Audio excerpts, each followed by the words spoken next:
Happy independence day అండి. అందరికీ happy independence day, స్వతంత్ర దినోత్సవ శుభాకాంక్షలు.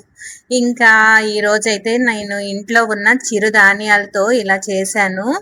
మన జాతీయ త్రివర్ణ పతాకం.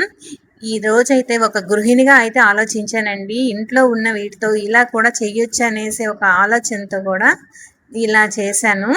మన చిరుధాన్యాలతో మన ప్రజలందరి కడుపు నింపేవి వీటితోనే కదా. అవన్నీ వీటితో కూడా మనం చెయ్యొచ్చు అని చెప్పేసి ఇంక నేను ఇలా చేశాను.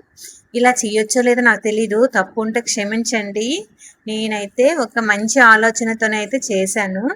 ఇగోండి ఇలా చేసిన వెంటనే అయితే నాకైతే చాలా హ్యాపీ అనిపించింది. మనందరికీ ఈ త్రివర్ణ పతాకం ఎంత వాల్యూ ఇచ్చామో, మనం ఇలా చేయడం వల్ల కూడా నేనైతే తప్పు ఉద్దేశంతో చేయలేదు. మంచి ఉద్దేశంతోనే చేశాను. Happy Independence Day. Please subscribe.